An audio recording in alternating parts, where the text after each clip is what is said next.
రేపు రాబోయేటువంటి రోజుల్లో ఏపీలో జరగనున్న ఎన్నికల్లో జగనే గెలుస్తాడన్నటువంటి సమాచారం నాకు ఉంది అంటూనే పక్క రాష్ట్రంతో మాకు ఏమాత్రం సంబంధం లేదు, అక్కడ ఎవరు గెలిచినా ఏంటో మాకు ఫరక్ పడదు అని చెప్పి అంటున్నారు కేసీఆర్. ఏంటి జగన్తో దోస్తీ గురించి ఆయన చెప్పినట్ల అతని కేసీఆర్ చెప్పినటువంటి ఆ సమాచారం నిజమయ్యేటువంటి ఛాన్స్ ఉందా? సార్ చెప్పిన కదా సార్, ఇదివరకు ఆయన ప్రిడిక్షన్స్ అని నేషనల్ ప్రిడిక్షన్స్ అని చెప్పినాం కదా. షారుఖ్ ఖాన్ 16 ఆయన బిడ్డే గెలిపించుకోలే కదా. మొన్న కూడా 100 పైన సీట్లు అని చెప్పాడు కదా. ఇప్పుడు పార్లమెంట్ చూద్దాం. ఖచ్చితంగా జగను తెలంగాణ భాషలో చెప్పంటే పొట్టు పొట్టు పొల్లు పొల్లు ఓడిపోతాడు. 23 రాకున్నా కూడా ఆశ్చర్యపడద్దు. ఓకే, పోయినసారి 23 వచ్చినాయి కదా ప్రతిపక్షానికి, చంద్రబాబుకి. అవును, ఆ సీట్లు రాకున్నా ఆశ్చర్యపడద్దు. 130 సీట్లకు తగ్గవు కూటమికి. బీజేపీతో లేకపోతే ఇంకా 135, 140 వస్తుండే కావచ్చు. బీజేపీ వల్ల ఒక 5-6 సీట్లు పెరిగే అవకాశం వైఎస్ఆర్పీకి, జగన్మోహన్ రెడ్డి గారికి. లోకసభ 19 నుంచి 21, 22 వరకు పోతుంది. 19కి తగ్గకుండా. ఏ పరిస్థితిలో జగన్మోహన్ రెడ్డి గారు అధికారము వచ్చే అవకాశం లేదు. ముఖ్యమంత్రి అది ఆయనకు సమాచారం ఉంది, అది చెప్పిండు, రివీల్ చేసిండు. నాకు అవసరం లేదన్నాడు మొదలు. ఇప్పుడే మార్నింగ్గా చూశాను, నాకు అవసరం లేదు. మళ్ళీ నా సమాచారం జగన్మోహన్ రెడ్డికి వెళ్తాడు. ఆయన మాకెవరు వస్తుంది అంటే పొడిగా చెప్పవలసింది మెసేజ్ చెప్పిండు. అంటే జగన్మోహన్ రెడ్డి రావాలని కోరుకుంటుండు. ఓకే, ఇది ఇన్ఫ్లుయెన్స్ అయ్యే ఛాన్స్ ఉంటుందా ఏపీ ఓటర్లు ఎవరైనా కూడా? సేమ్ ఇక్కడేం ప్రవర్తన చేసిండు అక్కడ అదే. మంత్రులకు ఎవరికి అందుబాటులో లేదు, ప్రజలకు అందుబాటులో లేడు. Total corrupt government. ఇక్కడ అదే. ఇక్కడ ఏ రిజల్ట్ వచ్చిందో అక్కడ అదే రిజల్ట్ వస్తుంది. ఇక్కడ బెటర్ రిజల్ట్ వచ్చింది. 39 అంటే బెటర్ కదా సార్. అవును సార్, అవును. 119లో 39 అంటే ఇట్స్ గ్రేట్.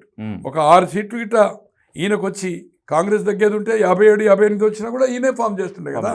అదే కేటీఆర్ నిన్న అదే చెప్పారు. కొన్ని చోట్ల మనం 2-4 వేల ఓట్లతోనే ఓడిపోయాము, కనీసం గెలిచింది కూడా అట్లా గెలిచింది కదా. అట్లా ఉండదు అనుకోండి. చెప్పడం ఓడిపోయినే చెప్తారు, గెలిచింది కూడా నేరాలు గెలిచినాయి, అవి కూడా కౌంట్ చేయాలి కదా. అవును, అవి కూడా మరి వాళ్ళు లెక్కేసుకుంటారు కదా కాంగ్రెస్ పార్టీ. ఖచ్చితంగా సార్. ఏ పరిస్థితిలో అక్కడ జగన్మోహన్ రెడ్డి గారు ఈయన ఊహించినట్టుగా, ఈయన అనుకున్నట్టుగా, ఈయన కోరుకున్నట్టుగా జగన్మోహన్ రెడ్డి గారు గెలిచే క్వశ్చనే లేదు. ఆకాశం భూమి అది ఈయన అంటాడు కదా, హరిహరాదులు వచ్చినా చంద్రబాబును రక్షించలేడు, జైలుకే అన్నాడు. అట్లే హరిహరాదులు వచ్చినా కూడా జగన్మోహన్ రెడ్డి గారు అధికారం కైవసం చేసుకునే అవకాశమే లేదు. ఈయన ప్రిడిక్షన్ తెలంగాణ కూడా 13 సంవత్సరాల తర్వాత అది రాజశేఖర రెడ్డి గారు చనిపోవడము, ఈయన దీక్షను అది ఫేక్ దీక్షగా ఎస్టాబ్లిష్ చేయకపోవడము, అప్పుడున్న గవర్నమెంట్ ఫెయిల్యూర్ ఆఫ్ ఇంటెలిజెన్సీ, కేంద్ర ప్రభుత్వ నిఘా కూడా కేంద్రంలో సెంట్రల్ ఇంటెలిజెన్సీ కదా, వాళ్ళు రిపోర్ట్ ఇవ్వకపోవడం, అది పొలిటికల్ డిసిషన్.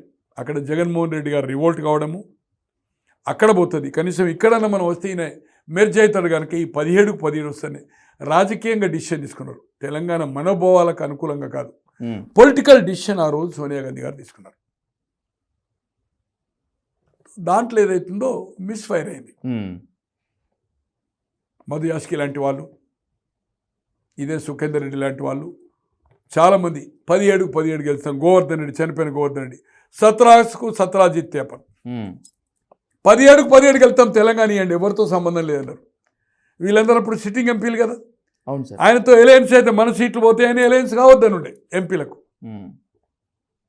ఎలయన్స్ కానీ యాక్చువల్గా ఆ రోజు జానారెడ్డి గారికి పిసిసి కనుక అయితే లక్ష్మయ్య గారు కాక టాక్లో వచ్చి లాస్ట్ మినిట్లో లక్ష్మయ్య క్లిక్ అయ్యాడు. 100% ఎలయన్స్ అవుతుండే అప్పుడు. జానారెడ్డి గారు, కేసీఆర్ గారు ఎలయన్స్ ఏది ఉంటే కోalition గవర్నమెంట్ అయితే.